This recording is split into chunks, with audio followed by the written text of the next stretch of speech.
Niagara ഫാൾസിന്റെ തൊട്ട് താഴെ വരെ പോകുന്ന രീതിയിലാണ് ഈ ബോട്ട് സർവീസ് ഉള്ളത്. അമേരിക്കയിൽ നിന്നും കാനഡയിൽ നിന്നുമുള്ള യാത്രക്കാർക്ക് വേണ്ടി 2 പ്രത്യേക ബോട്ട് സർവീസുകളാണുള്ളത്. നമ്മൾക്ക് അമേരിക്കയുടെ സൈഡിൽ നിന്ന് വേണമെങ്കിലും പോകാം. ഇപ്പൊ ധാരാളം പേരാണ് ഇപ്പൊ ബോട്ടിൽ കയറാൻ വേണ്ടി വന്നിരിക്കുന്നത്. എല്ലാ അരമണിക്കൂറിലും ബോട്ട് സർവീസ് ഉണ്ട്. ഇപ്പൊ വൈകുന്നേര സമയമായിരിക്കുന്നു, 6 മണിയായിരിക്കുന്നു. ഇപ്പോൾ ഒരു ക്ലൗഡി വെതറാണ്. നല്ല ശബ്ദമാണ്, വെള്ളച്ചാട്ടത്തിന്റെ വലിയ ശബ്ദമാണ് ഇപ്പോൾ ഉള്ളത്. നമ്മൾ അതിനടുത്തേക്കാണ് നമ്മളിപ്പോൾ ഈ ബോട്ടിൽ പോകുന്നത്. നമ്മൾ മുകളിൽ നിന്ന് നല്ലൊരു വ്യൂ ആണ് ഇതിന് കിട്ടുക. നമുക്കിപ്പോൾ ഡയറക്റ്റ് ആയിട്ട് പോയി നോക്കാം.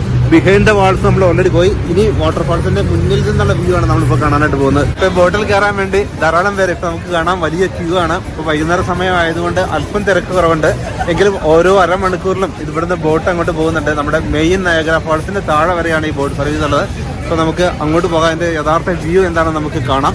ആകെ ഒരു പുകമറയാണ് ഇതിന്റെ താഴെ എത്തുമ്പോഴേക്കും. അപ്പോൾ മഴ പെയ്യുന്ന ഫീലാണ്. അതുകൊണ്ടാണ് നമുക്ക് ഈ കോട്ട് തന്നിരിക്കുന്നത്.